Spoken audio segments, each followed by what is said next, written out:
realidades y experiencias que nos quieren ocultar para invisibilizar a personas y situaciones. Por eso, desde la Red de Comunicadores con Discapacidad Visual, levantamos nuestra voz.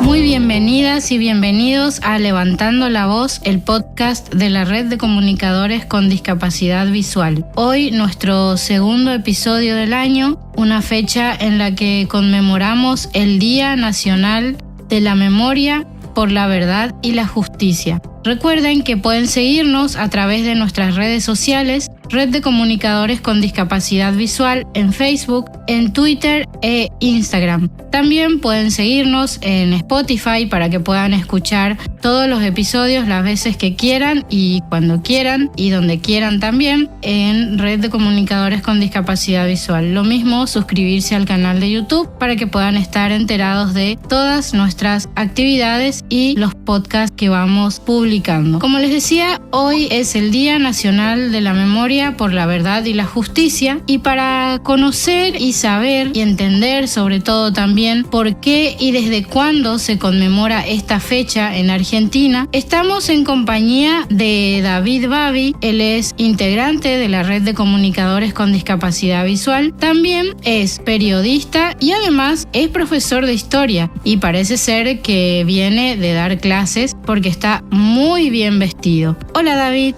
Hola Lu, ¿cómo va? ¿Cómo estás? No vengo de dar clases porque es feriado hoy en la Argentina, pero más allá de lo lindo que es tener un día libre, la efeméride no es grata. Sin embargo, recordarla es lo que nos va a hacer entender qué fue lo que pasó, y queremos contar en lenguaje sencillo qué fue lo que pasó, no solo por nuestro compromiso con la posibilidad de acceso a la información de las personas con discapacidad, sino porque nos parece que es necesario para todas las personas poder entender qué es esta conmemoración, que hoy incluso se pone en duda la conmemoración en sí o el proceso de la historia que se pretende recordar con esta efeméride, con esta conmemoración. No vengo a dar clases hoy, pero me vestí para la ocasión, y la semana pasada sí tuve la posibilidad de charlar con mis estudiantes de un tercer año de la secundaria de este proceso histórico, así que bueno, ahora tengo la posibilidad de hacerlo con ustedes. Gracias por invitarme, y es un placer para mí siempre hacer contenido para nuestra red. Gracias a vos, David, por estar. Y bueno, para iniciar entonces, contanos desde cuándo se conmemora esta fecha en el país. Cuando Néstor Kirchner asume la presidencia en el año 2003, él fue presidente de 2003 a 2007, el Estado argentino empieza a tener una mirada distinta de lo que había sido la última dictadura en Argentina. Una mirada que tenía que ver con el juicio y castigo a los culpables de crímenes contra la humanidad, se le llama también crímenes de lesa humanidad. En ese momento, Néstor Kirchner hace algo simbólico, pero no por ello menos importante, que es ordenarle al jefe del ejército de entonces que baje un cuadro que estaba todavía colgado ahí de Jorge Rafael Videla. ¿Quién era Jorge Rafael Videla? Era el tipo que había encabezado la junta militar que el 24 de marzo de 1976 había tomado el poder en la Argentina, sacando por la fuerza a la presidenta constitucional, que era María Estela Martínez, a la que apodaban Isabelita. Era la segunda esposa del general Juan Domingo Perón y era viuda desde el 1 de julio de 1974. Ella había asumido como vice de Juan Domingo Perón, luego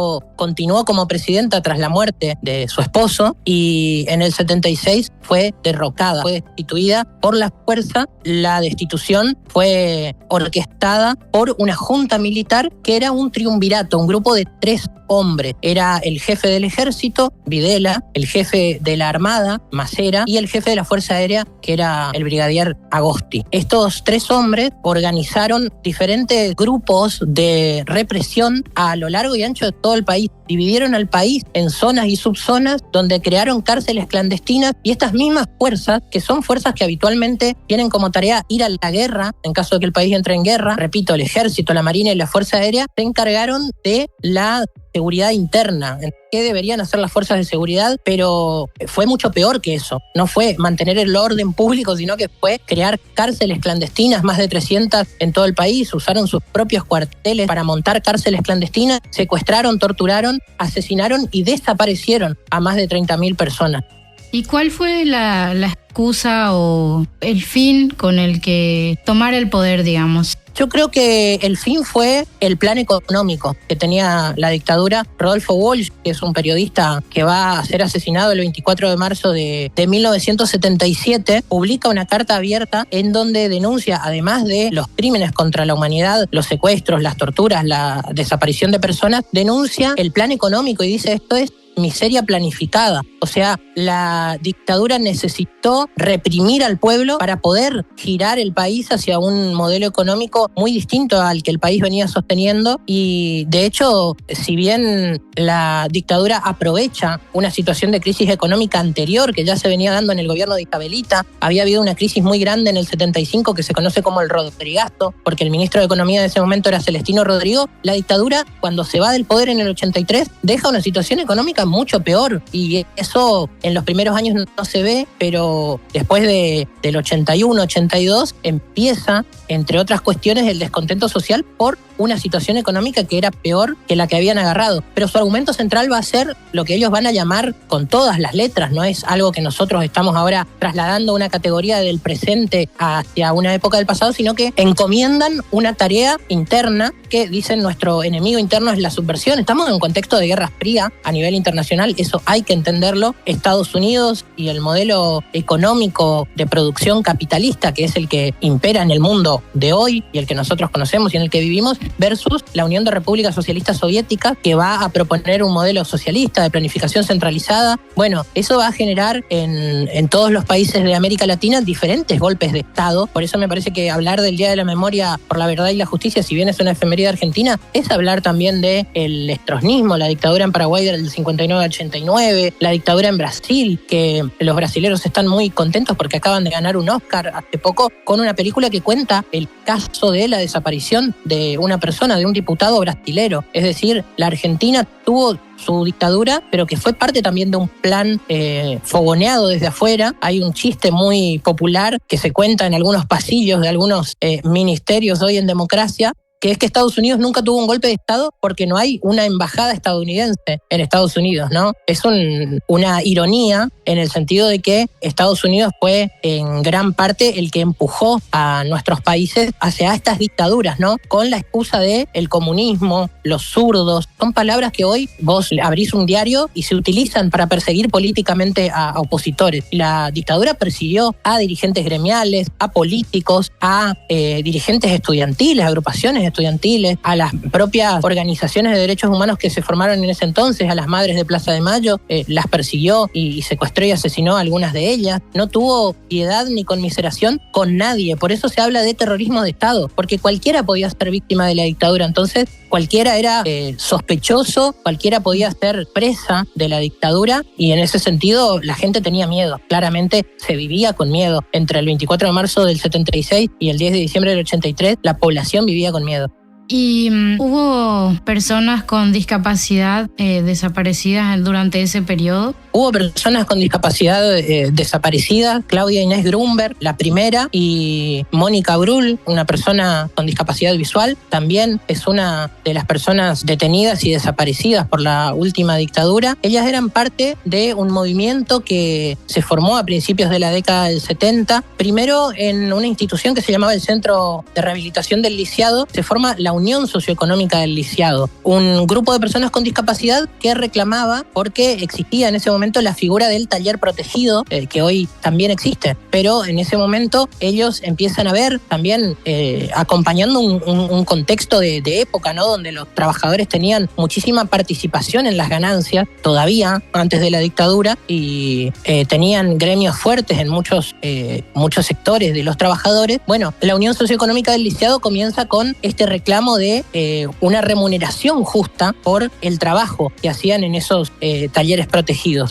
Por otra parte, también había una situación de recorte presupuestario en general para diversas cuestiones que tienen que ver con el acceso de las personas con discapacidad a los servicios que necesitamos muchas veces las personas con discapacidad, que necesitamos apoyos específicos en distintas áreas en muchos casos, ¿no? Y ellos en el 74 consiguen una ley laboral de avanzada, realmente tal vez mejor que la que tenemos hoy en democracia, que es la ley 20.923. La ley 20.923 establece un cupo del 4% de la planta de trabajadores tanto en el Estado como en las diferentes empresas privadas. El 4% del personal tienen que ser personas con discapacidad. Y eso, obviamente, la dictadura lo voltea, deroga la ley en el 76 y empieza a perseguir a los militantes de la Unión Socioeconómica del Lisiado y a aquellos militantes de esta misma unión que a su vez simpatizaban con el peronismo y crean un frente que es el Frente de Lisiados Peronistas. Es como una subdivisión de los militantes de la Unión Socioeconómica del Lisiado que tenían una simpatía por Juan Domingo Perón, que es este general que, como te contaba hoy, muere el 1 de julio del 74, pero que antes, entre el 55, cuando había sido derrocado por un golpe militar él, y el 73, va a ser prohibido Perón. Él va a estar exiliado, se lo va a prohibir, no se lo puede nombrar a Perón, solamente se lo puede nombrar como el tirano, y en ese contexto surgen diferentes organizaciones políticas en la Argentina, algunas de las cuales piden por el regreso de Perón,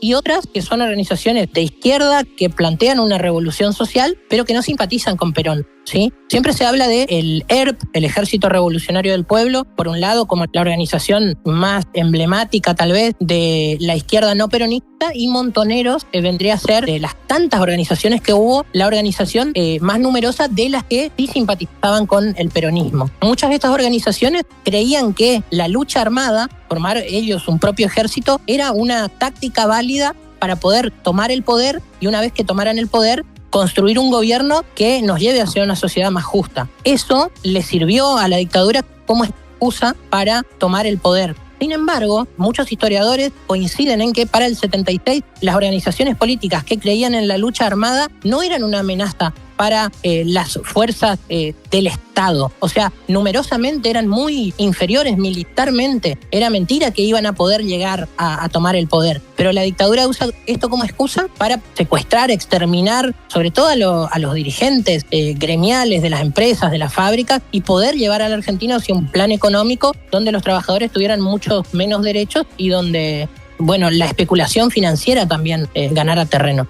Para cerrar estas heridas abiertas que sufrimos como pueblo, tanto en Argentina como en varios países de Latinoamérica, como bien decías David, que sufrimos todos estos periodos dictatoriales, periodos atroces y difíciles para todas las personas, es importante que pongamos estos temas sobre la mesa, que conozcamos y que quienes no llegamos a estar de manera presente en estos periodos y a los más jóvenes también, que puedan conocer nuestra historia, saber de nuestra historia, sobre todo para que sea una herramienta que sirva para que nunca más, como dice el lema, nunca más se vuelvan a repetir estas atrocidades que nos hicieron sufrir tanto. Gracias, David, por acompañarnos. Gracias a vos, Lu. Te digo algo más muy cortito. Por un lado, retomo esto que decís de que es importante que las nuevas generaciones nos involucremos con la conmemoración del Día de la Memoria por la Verdad y la Justicia. Por eso es importante que nosotros tomemos la posta. ¿Por qué levantamos la voz nosotros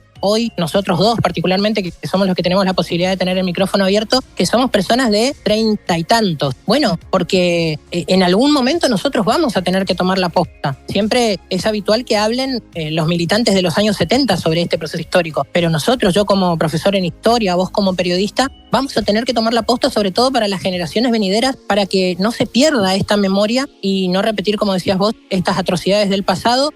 Otro delito por el cual hay que decir que la dictadura no solo fue una tragedia en pasado, sino que es una tragedia en presente, es el robo de bebés. En ese sentido, es importante recordar el caso de Claudia Poblete, que es la hija de José Pepe Poblete y Gertrudis Lakis. Son también compañeros, me permito decir, del Frente de Lisiados Peronistas, desaparecidos por la última dictadura. Y el caso de José Poblete, un muchacho con discapacidad motriz que había venido de Chile, ya con experiencia de militancia política allá, y que fue uno de los fundadores de la Unión y del Frente, fue un caso que fue tomado como caso testigo para abolir las leyes de obediencia debida y punto final, que eran dos leyes de la década del 80 que básicamente impedían juzgar a muchos de los militares que habían participado de la dictadura. Entonces, nuestro colectivo no solamente fue víctima de la dictadura, sino que también en democracia fue importante para el proceso de memoria por la verdad y la justicia. Muchas gracias. Gracias, David. Esto fue Levantando la Voz, especial 24 de marzo, Día Nacional de la Memoria por la Verdad y la Justicia. Creemos que una comunicación alternativa es posible y estamos comprometidos a hacer nuestra parte para que eso ocurra.